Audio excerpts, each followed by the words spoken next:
actual like dirt of the grounds or the waters. The colors represented the unknown universes that could be created in a single brushstroke. And I think, to me, that was almost like a magic.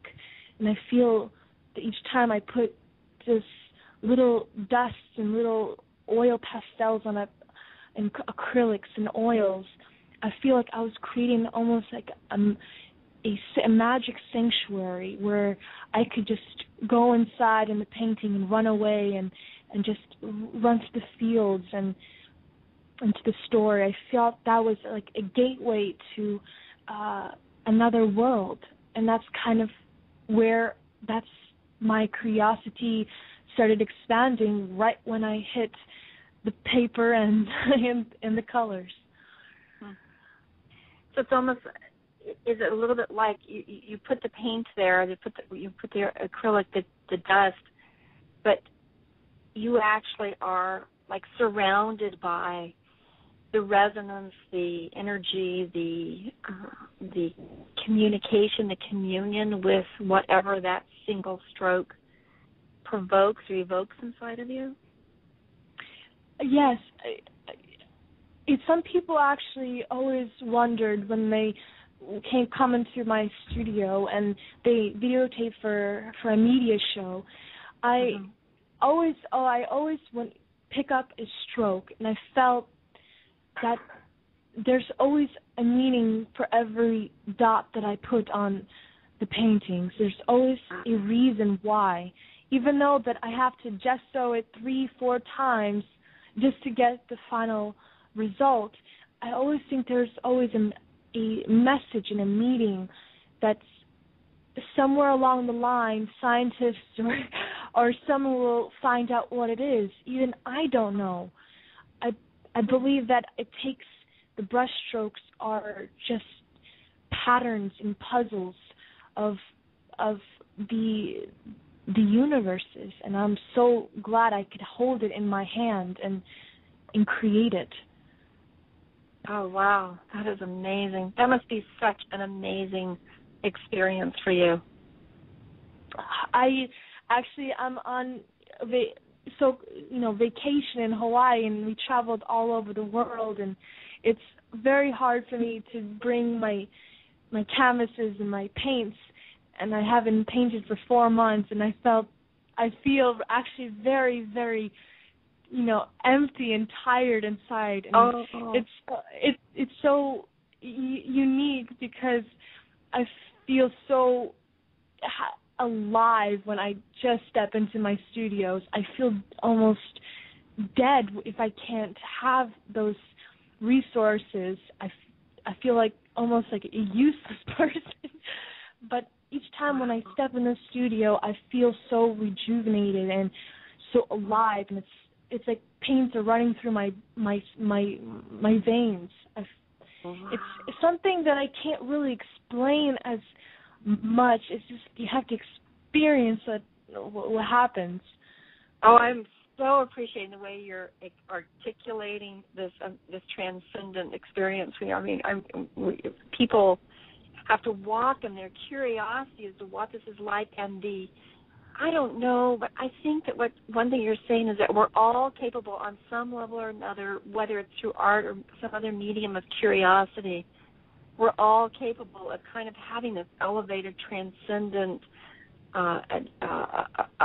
moment, experience, or way of engaging in life, so that we are just like in the middle of the liveliness of whatever stroke we're creating.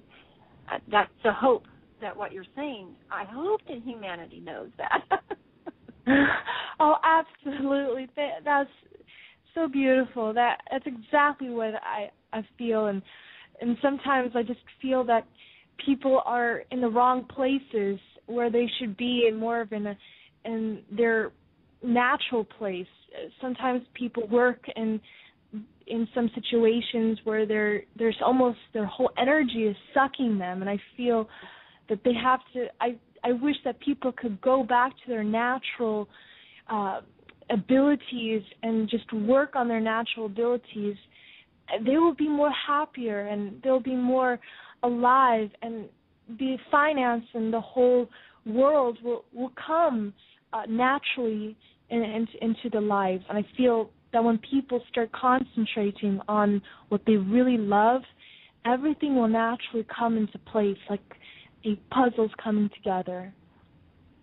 So the living within a personalized experience of passion is like being in sync with who their essence is, and that's where they will feel. That's where they will feel and feel and create.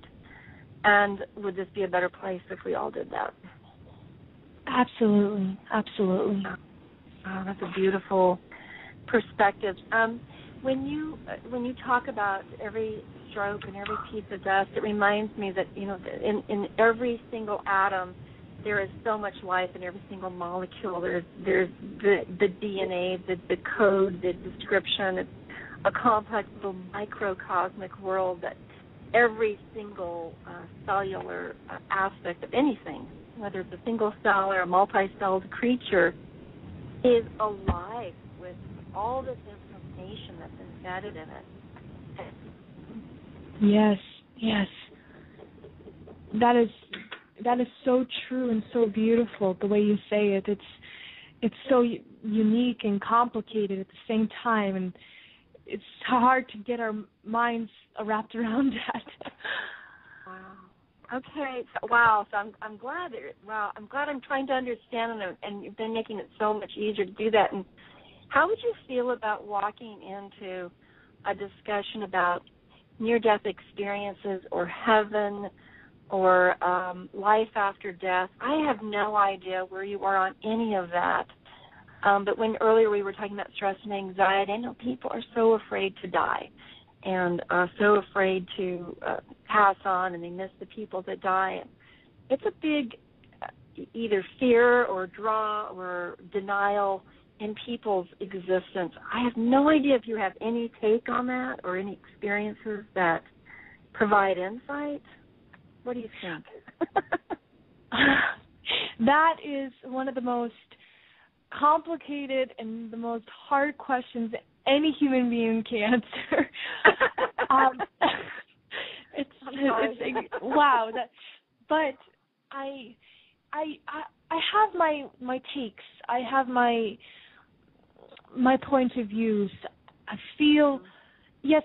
When I was younger, I was brought to these beautiful places, which I decided to call them heaven and paradise, and the most beautiful place on earth, and the universes. And I felt that there is a heaven. There is heaven, but heaven could also be on earth as well if we create it to be. I think that heaven is all around us, in reality and not reality. There are so millions upon millions of parallel universes where millions of us are in sync with other selves across the universe. I think if one is gone, the other one is still there somewhere. Heaven is to me a figure of word that we are never gone. We are always and always will be connected somehow, in somewhere in the way of a part in the corner of the universe. We're never gone, no matter what. In my opinion, I think we will return to our natural beings. We will become someone else. Our other selves will grow, and I think the universe is so complicated, so diverse, that I don't even understand, and I think no one will fully understand, but there is a heaven everywhere. It's the way we create it, the way we perceive it, and the way we believe in it that makes it even more realer. Create, perceive, and believe. What a fascinating pairing that is. Create, perceive, and believe, so that we're simultaneously discovering what is, and then we're also creating what is, and we're also